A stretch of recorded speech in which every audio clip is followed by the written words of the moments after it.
حاضرین و سامعین، آج شب برات کی انتہائی رحمتوں والی، برکتوں والی، عزتوں، مغفرتوں اور سعادتوں والی رات ہے۔ آج ہی وہ نصیبوں والی گھڑیاں ہیں جب اللہ تبارک و تعالی نبی پاک صلی اللہ علیہ وسلم کی امت میں سے بنو کلب کی بکریوں کے بالوں کی تعداد کے مطابق لوگوں کی مغفرت فرمائے گا۔ عزیز دوستو، بزرگوں اور بھائیوں، چونکہ یہ شب برات کی رات ہے تو اس رات بہت سارا اہتمام اور بہت ساری چیزوں کی ہمیں ضرورت ہے، اور جن حالات کا، جن آزمائشوں کا اس وقت امت مسلمہ اور پوری دنیا کو سامنا ہے، ان میں بہت زیادہ ضرورت ہے کہ ہم اپنے گھروں میں، مساجد میں، اپنے اپنے مصلی پر بیٹھ کر اپنے رب کریم کو یاد کریں، اس کے حضور ناز اپنی پیشانی کو جھکائیں اور اس سے اپنے اپنے حصے کی خیرات طلب کریں۔ یاد رکھیے گا کہ یہ وہ مقدس گھڑیاں ہیں کہ مغرب سے لے کر صبح صادق تک اللہ تبارک و تعالی آسمان دنیا پر نزول جلال فرماتا ہے جو اس کی شان کے لائق ہے، اور وہ اعلان فرماتا ہے آج کی رات کہ ہے کوئی بخشش مانگنے والا میں اسے بخش دوں، ہے کوئی رزق طلب کرنے والا میں اسے رزق عطا کروں، ہے کوئی میری بارگاہ سے اس بات کا سوالی کہ میں اس کے اوپر کرم فرماؤں۔ بس ضرورت کس چیز کی ہے؟ ضرورت اس چیز کی ہے کہ ہم نے یہ جو حدیثیں بار بار سنی ہوئی ہیں ان پر غور کریں، اور یہ نہ سوچیں کہ یہ پچھلے سال بھی ہم نے بات سنی تھی، بلکہ اس پر پورا غور کریں اور حدیث کے ایک ایک جملے، ایک ایک حرف اور ایک ایک لفظ پر عین الیقین کر کے بیٹھ جائیں جھولی پھیلا کے، اور عرض کریں کہ اللہ تمہارے اوپر فضل فرما، اللہ تو ہمارے اوپر رحم فرما۔ تو کوشش کریں کہ بہت زیادہ استغفار پڑھا جائے آج کی رات میں، اور کوشش کریں کہ سورہ یاسین کی تلاوت کی جائے، سورہ ملک اور سورہ واقعہ کو پڑھا جائے، اور درود و سلام کثرت کے ساتھ نبی پاک صلی اللہ علیہ وسلم کی بارگاہ عالی مرتبت میں عرض کیا جائے، اور یقین کے ساتھ، ایمان کے ساتھ اللہ کے حضور یہ دعا مانگی جائے کہ اللہ تو رحمت والا معاملہ فرما، درگزر والا، فضل والا معاملہ فرما۔ ہوتا یہ ہے کہ اللہ تبارک و تعالیٰ بن مانگے اپنے بندوں کو بہت ساری نعمتیں عطا فرماتا ہے، بہت سارا کرم اللہ تبارک و تعالیٰ بغیر بندوں کی طلب کے ان پر فرماتا ہے، لیکن اس کے باوجود بندے بعض اوقات بڑی سخت نافرمانیاں کرتے ہیں، اور بہت ساری جگہوں پر وہ اللہ تبارک و تعالیٰ کی نہ صرف یہ کہ ناشکری کرتے ہیں، حکم عدولی کرتے ہیں، بلکہ اس کے غضب کو آواز دیتے ہیں۔ ظلم کیا جاتا ہے، حدود اللہ سے تجاوز کی جاتی ہے، غریبوں کا حق کھایا جاتا ہے، لاوارث، یتیم، کمزور لوگوں کے ساتھ جب زیادتیاں حد سے بڑھ جاتی ہیں تو پھر اللہ ناراض ہو جاتا ہے، پھر وہ بہت ساری جگہوں پہ اپنے بندوں کو آزمائش میں بھی مبتلا کرتا ہے۔ تو میرے عزیز، آج کی اس رات میں کثرت استغفار کی ضرورت ہے، اللہ تبارک و تعالیٰ کو منانے کی ضرورت ہے، اس کے فضل کو آواز دینے کی ضرورت ہے۔ ہم انسان ہیں، بھول جاتے ہیں، بشر ہیں، بے خبر ہیں، ہلاکت کی دعا کیوں مانگیں؟ تو ہم کئی دفعہ بھول جاتے ہیں، کئی دفعہ ہمارے ساتھ اس طرح کا معاملہ ہو جاتا ہے کہ ہمیں سمجھ نہیں آتی کہ اب ہمیں کون سا رستہ اختیار کرنا ہے۔ تو اس موقع پر اللہ کو منانا چاہیے، رب کریم کی رحمت کو آواز دینی چاہیے۔ دیکھیے حضرت سیدنا آدم علی نبینا علیہ الصلاۃ والسلام سے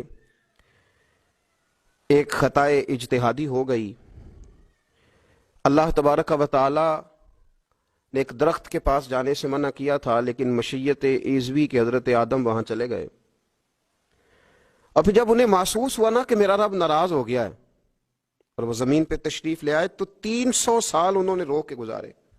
یہاں تو خشک ہو گئی ہیں لوگوں کی آنکھیں، اب بھی لوگ ٹی وی کی خبروں پر زیادہ توجہ دیتے ہیں، لوگ ظاہری اسباب پر زیادہ نظر رکھتے ہیں۔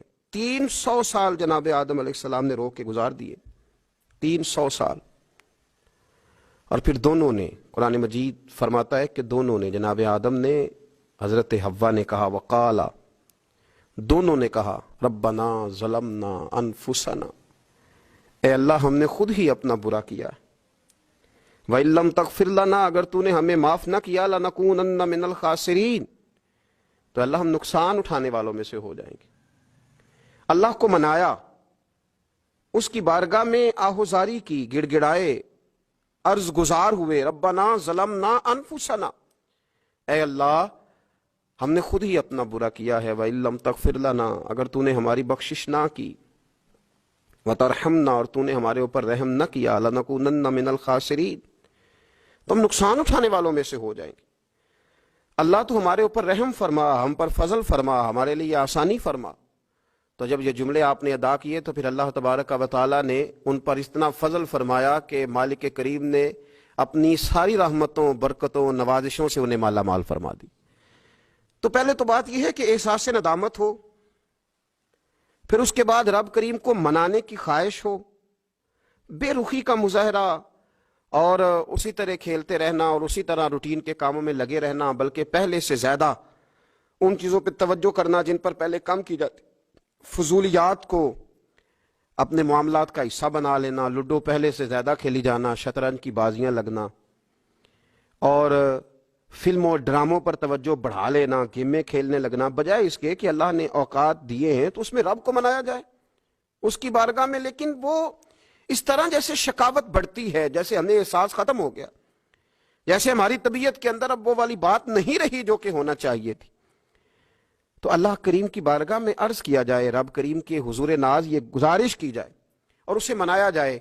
سورۃ المومنون کو دیکھیے تو اللہ تبارک و تعالیٰ نے ارشاد فرمایا، دیکھیے ذرا قرآن مجید کا انداز، فرمایا وَقُلْ رَبِّ اغْفِرْ وَارْحَمْ، کہا اے محبوب آپ فرمائیے، آپ مجھ سے کہیے، رب اغفر، یا اللہ تو معاف فرما دے، یا اللہ تو اپنے بندوں کو معاف فرما دے، ورحم، اور اللہ تو رحم فرما، اور محبوب آپ یہ کہیے کہ وانت خیر الراحمین، اے اللہ تو سب سے بڑھ کر رحم فرمانے والا ہے۔ اے محبوب آپ یہ کہیے، یہ دیکھیے انداز، اللہ تو نے معاف کرنا ہے تو کر دے، فرمایا نہیں میرے حبیب پہلے کہیں گے، حضور فرمائیں گے، میں اپنے محبوب کی زبان اطہر سے اس بات کو سننا محبوب رکھتا ہوں۔ میرے محبوب کریم علیہ السلام فرمائیں گے وَقُلْ رَبِّ اغْفِرْ وَارْحَمْ وَأَنْتَ خَيْرُ الرَّاحِمِينَ، اے محبوب آپ مجھے کہیے کہ اللہ تو بخش دے، رحم فرما، اور تو سب سے بڑھ کر رحم کرنے والا ہے۔ کوئی آنکھو شاید مان جاوے تے میرا کم تتڑی دا بن جاوے۔ اے محبوب آپ کہیے کہ اے اللہ تو رحم فرما، تو کرم فرما، اور تو سب سے بڑھ کر رحم کرنے والا ہے۔ نبی پاک صلی اللہ علیہ وسلم نے نا ہماری توجہ دلائی، حضور صلی اللہ علیہ وسلم نے فرمایا بے توجہی کے ساتھ ادھر ادھر خیالات کر کے رب سے نہ مانگا کرو، تردد کے ساتھ، بے یقینی کے ساتھ نہ مانگا کرو، بلکہ رسول کریم صلی اللہ علیہ وسلم نے فرمایا، یہ حدیث پاک مسلم شریف میں موجود ہے، حضور فرمانے لگے جب رب سے مانگو نا تو اصرار کر کے مانگو، جب رب سے مانگو تو اصرار کر کے، بچہ ناز دکھا رہا ہے اصرار کر، اللہ سے مانگو تو اصرار کر کے مانگو، اور فرمایا رغبت کے ساتھ مانگو۔ کیا خوبصورت لفظ ہے حدیث کے، حضور فرمانے لگے اصرار کر کے مانگو، رغبت کر کے مانگو۔ رب کے لیے کوئی چیز دینا مشکل تو نہیں ہے نا، اس کے لیے کوئی مشکل ہے تمہیں عطا کرنا، تو رغبت کر کے اللہ سے سوال کرو، اسے مناؤ۔ اور خود نبی پاک صلی اللہ علیہ وسلم کا حال یہ تھا، حضرت عائشہ صدیقہ رضی اللہ تعالیٰ عنہ فرمانے لگی کہ نبی پاک دعا رسول اللہ صلی اللہ علیہ وسلم، یہ لفظ ہیں حضرت عائشہ کے، اللہ اکبر، ذرا ان میں ڈوب کر دیکھیے گا، ذرا ان لفظوں میں کھو کر دیکھیے گا ام المومنین کیا فرماتی۔ حضرت عائشہ صدیقہ فرماتی ہیں، یہ بھی مسلم میں موجود ہے، کہتی ہیں دعا رسول اللہ، کہتے ہیں نبی پاک نے دعا مانگی، حضور نے دعا مانگی۔ سبحان اللہ، کیا لفظ ہیں، کیا وجد آفرین جملے، کہتے ہیں دعا رسول اللہ، نبی پاک نے دعا مانگی، ثم دعا، دعا مانگ کر حضور پھر دعا مانگنے لگے، حضور نے دعا مانگی اور دعا مانگ کر حضور پھر دعا مانگنے لگے، اور ثم دعا رسول اللہ، تیسری دفعہ فرماتی ہیں، کہتی ہیں حضور نے دعا مانگی اور دعا مانگ کر پھر دعا مانگنے لگے، یعنی حضور نے دعا مانگی اور پھر دعا مانگی، اور دعا ختم ہو گئی تو تیسری دفعہ پھر دعا مانگی، یعنی حضور نے مانگا۔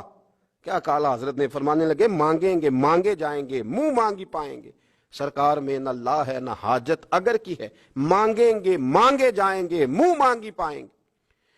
حضور نے دعا مانگی اور دعا مانگ کر پھر دعا مانگی اور دعا مانگ کر پھر دعا مانگی. تو نبی پاک صلی اللہ علیہ وسلم کا تو اللہ سے مانگنے کا، اس کو منانے کا یہ طریقہ. حضرت عبداللہ ابن عمر فرمانے لگے، یہ لفظ ابو داؤد شریف میں موجود ہے، ذرا ان کا بھی ذائقہ محسوس کیجئے گا. حضرت سیدنا عبداللہ ابن عمر فرماتے ہیں میں حضور کی مجلس میں حاضر تھا، حضور مانگنے لگے اللہ سے، حضور اللہ سے مانگنے لگے. میں تو کئی دفعہ یہ دعا بھی مانگنے لگ جاتا ہوں کہ اللہ تو ان دعاؤں کی طرف تو دیکھ جو تیرے رسول نے ہمارے لیے مانگی.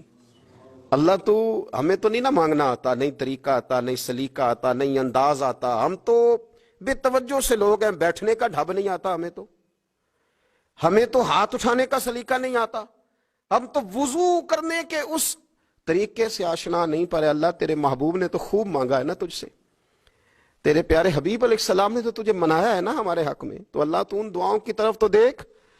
حضرت عبداللہ ابن عمر رضی اللہ تعالیٰ عنہ فرماتے ہیں میں حضور کی مجلس مبارکہ میں بیٹھا تھا، ابو داؤد شریف میں موجود ہے. کہتے ہیں حضور دعا مانگ رہے تھے. دعا کیا تھی؟ دعا حضور یہ مانگ رہے تھے، رب اغفر لی، یا اللہ ہمیں بخش دے، وتب علی، اللہ ہماری توبہ قبول فرما، انک انت التواب الرحیم، بے شک تو توبہ قبول کرنے والا اور رحم کرنے والا. حضور دعا مانگ رہے تھے، اے اللہ رب اغفر لی، یا اللہ ہمیں بخش دے، وتب علی، اور ہماری توبہ قبول فرما، انک انت التواب الرحیم، بے شک تو توبہ قبول کرنے والا اور رحم کرنے والا. حضرت عبداللہ ابن عمر فرماتے اس ایک دعا کو ایک ہی مجلس میں ایک ہی جگہ بیٹھ کر میرے نبی پاک نے اپنی زبان اطہر سے 100 مرتبہ ادا فرمایا. 100 مرتبہ حضور نے یہ لفظ کہے، رب اغفر لی وتب علی، رب اغفر لی وتب علی، رب اغفر لی، اے اللہ بخش دے، رحم فرما، وتب علی، بس قبول کر لینا اب ہماری توبہ، انک انت التواب الرحیم، بے شک تو توبہ قبول کر لیا کرتا ہے، تو رحم فرمایا کرتا ہے. ایک ہی مجلس میں 100 دفعہ حضور نے دعا مانگی، دعا مانگ کے پھر دعا مانگی، اور دعا مانگ کے پھر دعا مانگی. اللہ کو منایا میرے رسول پاک نے، حضور نے ہمیں بتلایا، اسے مناؤ، اس کی بارگاہ عالی مرتبت میں جھکو. اور حضور نے خود بھی یہ طریقہ ہمارے سامنے بطور سنت کے چھوڑا، اور پھر نبی پاک صلی اللہ علیہ وسلم نے آگے بڑھ کے ہمیں کچھ اور باتیں بھی ارشاد فرمائی. حضور نے ہمیں بتلایا کہ پچھلے لوگ اپنے رب کو کیسے مناتے تھے، وہ کس طرح اس کے حضور ناز عرض کرتے تھے. حضور نے ہمیں اللہ کو منانے کے طریقے بھی بتلائے. فرمایا جب ماں باپ دعا مانگیں گے اولاد کے حق میں تو وہ مان جائے گا. حضور علیہ السلام نے فرمایا جب مسافر دعا مانگے گا تو اللہ مان جائے گا. فرمایا میرے رسول کریم نے کہ جب بیمار دعا مانگے گا تو اللہ مان جائے گا. اور سید عالم علیہ السلام فرمانے لگے جب تمہارے ضعیف، کمزور، مجبور لوگ دعا مانگیں گے تو اللہ مان جائے گا. اور حضور نے فرمایا جب تم فرض ادا کر کے دعا مانگو گے تو اللہ مان جائے گا. اور میرے محبوب نے فرمایا جب پچھلی رات اٹھ کے تم اس کے حضور عرض کرو گے تو وہ تمہاری دعاؤں کو قبول کر لے گا، وہ تو مان جائے گا. اور حضور نے ہمیں دن بتائے، فرمایا جمعے والے دن مانگنا مان جائے گا، شب قدر کو مانگ لینا مان جائے گا، شب برات میں دعائیں کرنا وہ مان جائے گا، رمضان کی راتوں میں مانگنا مان جائے گا، قرآن پاک کے ختم کے موقع پر دعا کرنا مان جائے گا. طریقے بتلائے. اب یہ ہے کہ ہم نے تو مانگنا تھا نا اس کی بارگاہ میں، ہم نے تو حاضر ہونا تھا، ہم نے تو جانا تھا. اب ہم نے آگے بڑھنا ہے، اس کے حضور عرض کرنا ہے. حضور نے ہمیں بتلایا کہ مومن متقی ہوتا ہے نا، پرہیزگار ہوتا ہے، تو اس نے کچھ نیکیاں بھی کی ہوتی ہیں. جس طرح اسے اپنے گناہوں کا پتہ ہوتا ہے نا، تو اسے پتہ ہوتا ہے کہ نہیں یار فلاں کام میں نے فقط اللہ کی رضا کے لیے کیا ہوا ہے، وہ میرا اور میرے رب کا راز ہے. فرمایا جب تم بڑے الجھ جاؤ نا، جب تم بڑی آزمائش میں آ جاؤ، اور جب تم سمجھ لو کہ اب میں بڑی تکلیف میں آ گیا ہوں، تو پھر ایک طریقہ حضور نے ہمیں اور بھی بتلایا مانگنے کا، ایک اور طریقہ بھی بتلایا. اور وہ روایت صحیح مسلم میں موجود ہے. راوی حضرت عبداللہ ابن عمر رضی اللہ تعالیٰ عنہ. حضور فرماتے ہیں 3 لوگ سفر کر رہے تھے. یہ آپ اندازہ فرمائیے صحیح مسلم کی حدیث ہے، اور ذرا حضور کے سمجھانے کا ایک یہ رنگ بھی ہے اللہ کو منانے کا، ایک یہ انداز بھی ہے اس کی بارگاہ میں گزارشات پیش کرنے کا. یہ بھی ایک طریقہ حضور نے ہمیں بتلایا. اگرچہ اپنی نیکیوں کو چھپانا چاہیے، نیکیاں جو چھپی ہوئی ہوتی ہیں وہ قیمتی ہوتی ہیں، وہ قیمتی چیزیں ہوتی ہیں جو لوگوں نے چھپا کر کے رکھی ہوتی ہیں. حضرت عبداللہ ابن عمر فرمانے لگے کہ نبی پاک صلی اللہ علیہ وسلم فرماتے ہیں 3 لوگ سفر کر رہے تھے، رستے میں طوفان آ گیا، تیز بارش شروع ہو گئی، تو حضور فرماتے ہیں وہ تینوں بارش سے بچنے کے لیے ایک غار میں چھپ گئے. ہم کو پتہ ہے پرانے زمانے کے اندر غاریں ہوتی تھیں اور لوگ جب سفر کرتے تھے لمبے تو پتھروں اور پہاڑوں کے بیچ میں سے سفر کرتے تھے. وہ غار کے اندر چلے گئے. اب چونکہ طوفان بہت زیادہ تھا، جب وہ غار کے اندر چلے گئے تو اللہ کے پیارے حبیب صلی اللہ علیہ وسلم فرماتے ہیں پتھر اوپر سے لڑکتا ہوا آیا اور غار کے منہ کے آگے آ کے اس نے غار کو بند کر دیا. اب اتنا تیز اور اس مضبوطی کے ساتھ وہ پتھر لگا اور اتنا صحیح فٹ ہوا کہ اندر روشنی آنی بھی ختم ہو گئی. اب 3 لوگ ہیں. تھوڑی دیر تو وہ پریشان رہے کہ شاید اب کبھی بچ نہیں سکیں گے، شاید چاروں جانب اندھیرا ہی ہے اور اندھیرا ہی رہے گا، شاید یہاں سے نکلنے کے لیے اب ہمیں کوئی رستہ میسر نہیں آئے گا. وہ پہلے تو پریشان ہوئے، پھر کہنے لگے یار اس طرح کرو، ذرا غور کیجئے گا میری بات پہ. فرمایا اس طرح کرو، اگر کوئی زندگی میں نیکی کی ہے نا تو ذرا اس نیکی کو یاد تو کرو، اور یاد کر کے اس مالک کے حضور عرض تو کرو. وہ کریم ہے، کوئی آنکھو شاید من جاوے تے گل کم تتڑی دا بن جاوے. عرض تو کرو. ان میں سے یہ آپ اندازہ فرمائیے، یہ بات بیان کون کر رہا ہے؟ یہ مدینے والے رسول بیان کر رہے ہیں. یہ نبی پاک علیہ السلام نے بیان فرمایا. یہ وہ کہانی ہے جو ہمیں ہمارے نبی پاک نے سنائی. رسول کریم علیہ السلام نے ہمیں بتلائی یہ داستان محبت. حضور فرمانے لگے ایک نے ان میں سے ہاتھ اٹھائے اور اس نے انداز کیا چھیڑا. عرض کرنے لگا اللہ تو جانتا ہے نا میں نے بکریاں رکھی ہیں، میں غریب ہوں، مزدور ہوں، اور مالک تو یہ بھی جانتا ہے کہ میرے بچے بھی ہیں، بیوی بھی ہے، پر میں جب بھی گھر لوٹا ہوں تو دودھ میں نے بچوں اور بیوی کو پہلے نہیں دیا، بوڑھے ماں باپ کو پہلے دیا. اللہ میں نے ان کے ساتھ ہمیشہ کرم کے بازو کھول کر معاملہ کیا. وہ غار میں تنہا بیٹھے ہیں اور اپنے مالک کو منا رہے ہیں. عرض کرتے ہیں اللہ تجھے یاد ہے نا ایک رات جب میں بڑی دیر سے لوٹا تھا، لکڑیاں کاٹتے، درخت تلاش کرتے، مجھے دیر ہو گئی، میں دیر سے لوٹا تھا، نیت یہ کر رکھی تھی کہ دودھ سب سے پہلے ماں باپ کو پلاؤں گا. مالک جب میں لوٹا تو وہ بوڑھے تھک کر کے سو گئے تھے. میری بیوی نے مجھے کہا کہ بچوں کو پلا دو، وہ سو گئے. تو میں نے کہا نہیں، میرے ذمے ہے ان بوڑھوں کے دل کو ٹھنڈا کرنا، ان سے پیار کرنا. اللہ بیوی مانگتی رہی، بچے طلب کرتے رہے، میری ٹانگوں میں گھومتے رہے، بار بار آتے رہے، اور میں نے دودھ نہیں پلایا. اے مالک فجر ہو گئی، آفتاب طلوع ہونے کا وقت آ گیا، پر میں نے ماں باپ کے بیدار ہونے کا انتظار کیا. اے اللہ وہ جب اٹھے تو ان کی آنکھوں میں جو میرے لیے دعا تھی اور ان کے سینوں میں جو میرے لیے کرم تھا، اگر تیری بارگاہ میں وہ نیکی قبول ہے تو مالک پھر رحم فرما، نہ اس مشکل سے آسانی عطا فرما. سنو سنو، رسول کریم صلی اللہ علیہ وسلم فرماتے ہیں کہ اس بندے کی دعا مکمل ہوئی تو پتھر تھوڑا سا سرک گیا، اور اتنا سرکا کہ آسمان نظر آنے لگا. جس نے ماں باپ کو منایا ہے، ان سے پیار کیا ہے، پھر یہی بات وسیلہ بن جائے گی رب کے ماننے کا، پھر یہ وسیلہ بنے گی، اللہ اس سے مان جائے گا. پھر رسول کریم صلی اللہ علیہ وسلم فرمانے لگے، دوسرا بولا اور عرض کرنے لگا کہ اے اللہ تو جانتا ہے مجھے اپنے چچا کی بیٹی بھانے لگی تھی، میں اس کی طرف رغبت کرنے لگا تھا، اور میں نے جب اس سے جا کے ارادہ کیا کہ میں تیرا طالب ہوں، تو اس نے مجھے کہا کہ پہلے 100 دینار لاؤ بانا. تو اللہ میں نے مشقت کر کے 100 دینار جمع کیے، اور جب میں پوری طرح اس پر حاوی ہو گیا، وہ میرے قبضے میں آ گئی اور گناہ کا میں نے ارادہ کر لیا، تو اس عورت کے منہ سے ایک جملہ نکلا کہ اللہ سے ڈر.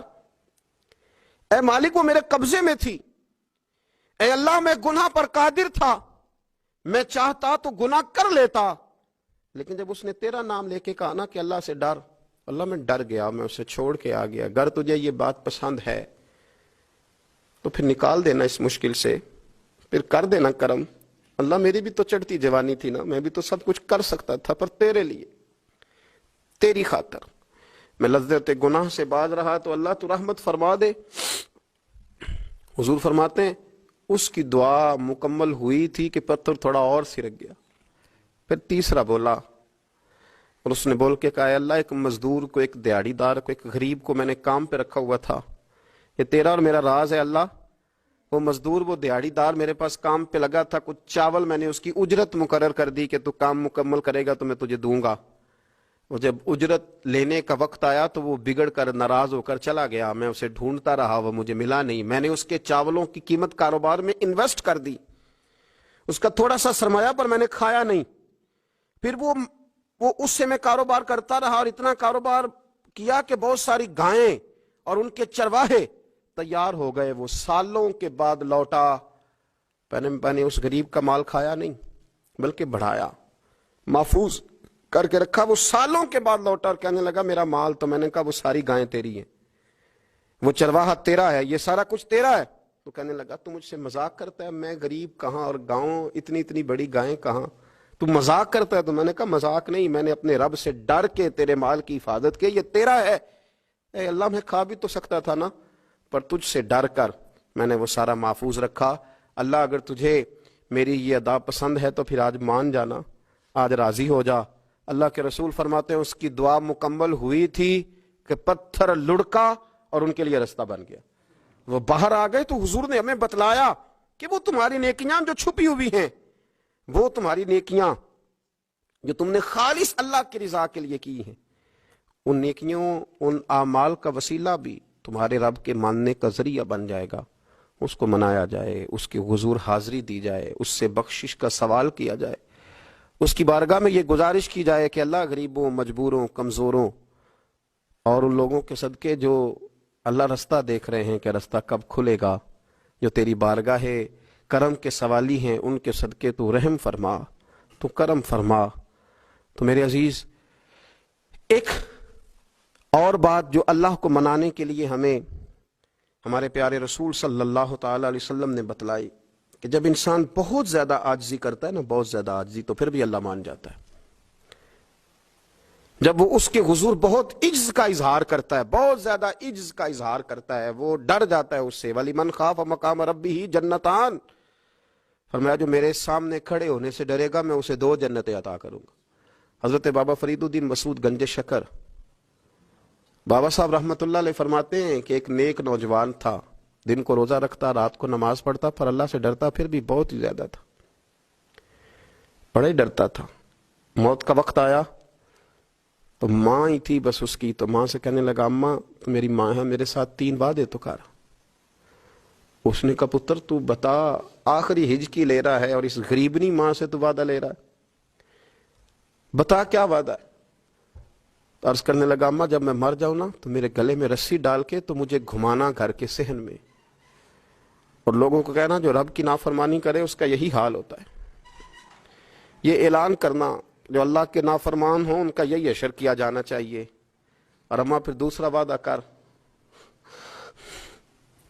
میرا رات کو جنازہ اٹھایا جائے, میں نہیں چاہتا کہ کسی کے منہ سے یہ لفظ نکل جائیں کہ وہ دیکھو اللہ کا نافرمان جا رہا ہے, رات کو میرا جنازہ اٹھانا. اور اماں تیسرا میرے ساتھ وعدہ کر کہ لوگ مجھے دفن کر کے آ جائیں گے تو میری قبر پہ چلی جائے گی. عمل میرے پاس کوئی نہیں, پر مجھے لگتا ہے ماں کے قدموں کی برکت سے عرش کا مالک بھی رحم فرمائے گا. اماں تو وعدہ کر کہ میرے ساتھ وعدہ کر. بابا صاحب رحمت اللہ علیہ فرمانے لگے کہ ماں, بوڑھی ماں نے وعدہ کر لیا. کہا بیٹے ٹھیک ہے, اگر تیری یہی ضد ہے تو میں تیار ہوں. پھر اس نے کلمہ شہادت پڑھا, اس نوجوان کی روح پرواز کر گئی. بوڑھی ماں نے رسی منگائی تو وَلِمَنْ خَافَ مَقَامَ رَبِّهِ جَنَّتَانِ, جو ڈر جائے. اس نے تو کہا تھا نا کہ رسی ڈال کے گھمانا اور کہنا یہ اللہ کا نافرمان ہے, اس کا یہی اشر ہونا چاہیے تھا. لیکن جب ماں گلے میں رسی ڈالنے لگی تو گھر کے ہر کونے سے آواز آنے لگی, خبردار یہ رب کا دوست ہے, اللہ کے دوستوں کے ساتھ اس طرح کا معاملہ نہ کیا جائے, اسے چھوڑ دیا جائے. اور کہا تمہیں کچھ بھی اور کرنے کی ضرورت نہیں ہے, یہ تو رب کا دوست ہے اور رب کی بارگاہ میں حاضر ہو گیا. کچھ کوئی بندہ کہے گا کہ یہ تو ایک بابا فرید کا سنایا ہوا واقعہ. سنیے, بخاری میں حدیث ہے, نبی پاک صلی اللہ علیہ وسلم نے فرمایا, حضرت ابو ہریرہ رضی اللہ تعالیٰ عنہ راوی ہیں, حضور فرماتے ایک شخص مرنے لگا تو اپنے بچوں سے کہنے لگا کہ میں جب مر جاؤں تو مجھے جلا دینا, اور پھر میرے جلے ہوئے وجود کو پیس دینا, پھر مجھے ہوا میں اڑا دینا. پتر مجھے اڑا دینا, مجھے بڑا ڈر لگتا ہے, اگر رب نے مجھ سے حساب پوچھا تو میں قابل نہیں ہوں, اڑا دینا مجھے ہواؤں میں. اگر اس نے مجھ سے عذاب لیا تو حساب لیا تو بڑا سخت حساب لے گا۔ حضور فرماتے ہیں، بخاری میں موجود ہے، اس کے بچوں نے اسی طرح کیا، اس کے مرنے کے بعد اسے جلایا، ہوا میں اڑا دیا۔ اللہ کے محبوب فرماتے ہیں رب کریم نے حکم دیا زمین کو کہ اس کے ذرات کو جمع کرو، زمین نے ذرے جمع کیے، خدا نے حکم دیا تو اس کا وجود پھر سے اسی شکل میں آیا۔ تو رب کریم نے فرمایا یہ جو تو نے وصیت کی تو کیوں کی؟ اللہ جانتا ہے کہ نہیں جانتا؟ یہ کی تو کیوں کی؟ تو رو پڑا، کہنے لگا اللہ میرے اندر تو طاقت نہیں تھی تیرے سامنے کھڑا ہو کے حساب دے سکوں، تجھے منانے کے لیے تیرے خوف سے ڈر گیا، میں ڈر گیا۔ اگرچہ ہمارے بزرگوں نے لکھا ہے کہ آج یہ وصیت کرنا اس رنگ میں، یہ طرز اختیار کرنا درست نہیں، لیکن آپ غور فرمائیے کہ نبی پاک علیہ السلام فرماتے ہیں جب اس نے کہا نا اللہ تجھ سے ڈر کے یہ کیا، تو رب کریم نے فرمایا جا پھر میں نے تیری مغفرت کر دی، کیونکہ اللہ کو پتا تھا یہ دل سے بات کر رہا ہے۔ ایک چوتھی بات میرے رسول پاک علیہ السلام نے فرمایا کہ جب رب نہ مانے تو پھر وہ کمزوروں کے صدقے مان جاتا ہے، پھر وہ ضعیفوں کے صدقے مان جاتا ہے۔ فرمایا اللہ تم سے بارشیں روکنا چاہتا ہے پر تمہارے ضعیفوں، کمزوروں، غریبوں کے صدقے، مجبوروں کے صدقے وہ تم پر بارشیں برساتا ہے۔ حضور فرماتے ہیں رباش غازہ اغبر لو اقسم علی اللہ لا برا، کچھ ایسے لوگ ہوتے ہیں کہ ان کے بالوں میں خاک پڑی ہوتی ہے، چہروں پہ مٹی الجھے ہوئے ہوتے ہیں، لیکن اگر وہ اللہ پہ قسم کھا لیں تو اللہ ان کی قسم بھی پوری کر دیتا ہے، قسم بھی۔ حضرت عبداللہ ابن مبارک فرماتے ہیں، ابن قدامہ نے لکھا ہے، فرماتے ہیں بارش نہیں ہوتی تھی مکے میں، قحط پڑ گیا تو سب لوگ مسجد الحرام سے باہر کھلی جگہ میں نکلے دعا کرنے کے لیے، سب اپنی اپنی دعائیں کر رہے تھے۔ تو میں تھوڑا باہر ہوا تو اچانک ایک غلام آیا، کالا سیاہ رنگ، 2 رکعتیں نماز پڑھ کے تو ہاتھ پھیلائے تو کہنے لگا اللہ مجھے پتا ہے یہ جو کچھ بھی ہوا ہے میری نافرمانیوں کی وجہ سے ہوا ہے، تو ناراض ہو گیا نا، تو نے بارش روک لی، تو ناراض ہو گیا نا، ہمیں سبق سکھانا چاہتا ہے نا، یہ کسی اور کی وجہ سے نہیں، یہ صرف میری نافرمانیوں کی وجہ سے ہوا۔ اللہ رحم فرما، تیرے بندے تھوڑی سی بھی سختی برداشت کرنے کی طاقت نہیں رکھتے، کمزور ہیں، ڈر جاتے، غلام ہے، دعائیں مانگ رہا ہے۔ حضرت عبداللہ ابن مبارک فرماتے ہیں اس نے چہرے پہ ہاتھ پھیرے تو کالی گھٹائیں چھا گئی، بارش ہونے لگی، میں اس کے پیچھے گیا، اس کا گھر ڈھونڈ آیا، تعقب کیا، پیچھا کیا، گھر میں نے تلاش کر لیا، اور گھر کو تلاش کر کے جب میں واپس آیا تو میں نے حضرت فضیل بن عیاض سے ذکر کیا تو کہنے لگے کسی طریقے سے اسے حاصل کرو۔ فرماتے ہیں میں اس کے گھر گیا، اس کے مالک نے مجھے دیکھا تو کہا عبداللہ ابن مبارک میرے گھر، اتنے بڑے ولی، اتنے بڑے درویش، اتنے بڑے محدث۔ میں نے کہا تیرا غلام چاہیے، اس نے کئی غلام دکھائے، میں نے کہا نہیں یہ نہیں، اس نے کہا یہ بڑے بڑے اچھے ہیں، کوئی سے بھی آپ لے لے، خرید لے، میں نے کہا نہیں۔ پھر وہ لاغر صاحب، وہ کمزور صاحب، وہ ضعیف سا نکل کر کے آیا، میں نے کہا یہ مجھے دے دو، تو کہنے لگا یہ تو بیچارہ بے ضرر سا آدمی ہے، کیا لے کے کریں گے؟ میں نے کہا نہیں مجھے یہی چاہیے۔ میں اس کو ساتھ لے کے چلا تو رستے میں پوچھنے لگا کہ میرے اندر تو کوئی ایسی بات نہیں تھی، مجھے کیوں خریدا؟ آپ مجھ سے کیا خدمت لیں گے؟ تو عبداللہ ابن مبارک فرمانے لگے میں نے کہا کوئی خدمت بھی نہیں لوں گا، میں تو خود تیری خدمت کروں گا، میں تیرا بیاہ کراؤں گا، تیرے لیے مکان بناؤں گا، میں تیری خدمت کروں گا، میں تیرا اور تیرے رب کا رشتہ دیکھ چکا ہوں، میں تیرا اپنے مالک کے ساتھ جو تعلق ہے اسے دیکھ چکا ہوں۔ کہتے میں نے یہ لفظ کہے تو مجھے کہنے لگا 2 رکعتیں پڑھ لوں، اب مجھے لے جانا پر 2 رکعتیں پڑھ لوں؟ کہتے میں نے کہا پڑھ لو، تو 2 رکعتیں پڑھنے کے بعد میری طرف دیکھ کے کہنے لگا آقا مجھے اپنا حق معاف کر دینا، میں خدمت نہیں کر سکا۔ پھر کہنے لگا اللہ راز تو کھل گیا، اے اللہ راز تو کھل گیا، اللہ تیرا میرا معاملہ تھا، راز تو کھل گیا، راز تو کھل گیا، اللہ راز تو کھل گیا، میں سراپا مخزن راز تھا، میں رہا تھا مدت و راز میں، یہ تو تیرا شوق دید کشاں کشاں مجھے کھینچ لایا مجاز میں، اللہ راز کھل گیا۔ یہ لفظ کہتے کہتے کہتے کہتے اس شخص نے کلمہ پڑھا اور اس کی روح پرواز کر گئی، اس کی روح ہی پرواز کر گئی۔ تو کبھی ان کمزوروں کے ذریعے بھی اللہ کو منایا جا سکتا ہے، تو رب کو منانے کی کوشش کریں، اس کے حضور عجز کی کوشش کریں۔ ہر آدمی اپنے گھر میں بیٹھ کر، اپنے مصلے پہ بیٹھ کر، تنہائی میں بیٹھ کر اس سے کہے، اور یاد رکھنا وہ بڑا کریم ہے اور وہ بڑا قدیر ہے، بڑا قادر ہے، 1 منٹ لگاتا ہے اور ہر چیز اس کے کرم میں نہا جایا کرتی ہے، اس کے فضل میں ہر چیز نہا جاتی ہے۔ بوڑھے بھی دعائیں کریں، مائیں بھی دعائیں کریں اور بچے بھی دعائیں کریں۔ آج دعاؤں کی رات ہے، کھل کر دعا کریں کہ اللہ ہمارے حال پہ رحم فرمائے، اللہ ہمیں سمجھنے کی بھی توفیق عطا فرمائے۔ اللہم صلی علی سیدنا ربنا ظلمنا انفسنا وإن لم تغفر لنا وترحمنا لنكونن من الخاسرين اللهم أعني على ذكرك وشكرك وحسن عبادتك ربنا اغفر لي ولوالدي وللمؤمنين يوم يقوم الحساب